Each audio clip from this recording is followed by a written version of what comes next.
কৈলাশ পৰ্বতত মহাদেৱৰ কি শক্তি আছে বাৰু জানেনে? কৈলাশ পৰ্বত কিয় আজিলৈ কোনেও আৰোহণ কৰিব পৰা নাই? এনে কি শক্তি আছে কৈলাশ পৰ্বতত? সৰ্বোচ্চ উচ্চতাত থকা এভাৰেষ্ট যদি আৰোহণ কৰিব পাৰিছে, তেন্তে কৈলাশ কিয় নাই পৰা? জানো আহক এনে কি আছে কৈলাশ পৰ্বতমালাত। আধ্যাত্মিকতাভাৱে হিন্দুসকলৰ বিশ্বাস যে কৈলাশত দেৱাদিদেৱ মহাদেৱ পাৰ্বতী, দুপুত্ৰ সন্তান কাৰ্তিক আৰু গণেশ, নন্দী, ভুংগীসহ বসতি থল।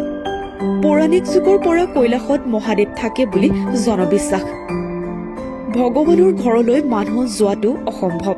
প্ৰতি বছৰে প্ৰায় 500ৰ পৰা 800 মানুহ কৈলাশ পৰ্বতৰ সমীপলৈ যায় আৰু আদিদেৱক সেৱা জনায়। প্ৰাৰ্থনাৰে ভোলানাথক সন্তুষ্ট কৰিবলৈ চেষ্টা কৰে, কিন্তু কেতিয়াও উঠিবলৈ চেষ্টা নকৰে। গৰাকী ৰুছ পৰ্বতাৰোহী স্বৰ্গেশ চিস্তিয়া কুবেও পৰ্বতমালা আৰোহণৰ চেষ্টা কৰিছিল, কিন্তু সেয়া সম্ভৱ হৈ নুঠিল। তেওঁ কৈছে যে যেতিয়া মই পৰ্বতৰ ওচৰ পালো, তেতিয়াই মোৰ বুকুৰ ধপধপনি বৃদ্ধি হবলৈ ধৰিলে। নিজকে বহুত দুৰ্বলৰ দৰে অনুভৱ কৰিলো। মোৰ ষষ্ঠ ইন্দ্ৰিয়ই সংকেত দিলে যে ইয়াত ৰৈ থকাটো সঠিক হোৱা নাই। মই লগে লগে তললৈ নামি আহিলো। অষ্ট্ৰেলিয়ান পৰ্বতাৰোহী হৰ্বট টিছেৰ পৰ্বতাৰোহণ কৰাৰ সন্দৰ্ভত এজন তিব্বত পুৰোহিতক প্ৰশ্ন কৰিছিল। তেওঁ কৈছিল যে যিসকল লোকে সম্পূৰ্ণৰূপে পাপমুক্ত হয়, তেনে লোককহে কৈলাশ পৰ্বত আৰোহণ কৰিব পাৰিব। পাপমুক্ত লোকজন বৰফৰ ৰাস্তাৰে যাব নালাগে, পক্ষীৰ দৰে উৰি যাব পাৰিব।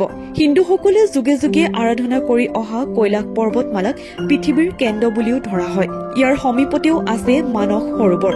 হিন্দুসকলৰ বিশ্বাস কৈলাশ পৰ্বতত শুনা যায় ওম ধ্বনি। বৈচিত্ৰ্যময় পৃথিৱীত এনে বহু অলৌকিক শক্তি আছে, যাৰ ৰহস্য ভেদ কৰাটো অসম্ভৱ।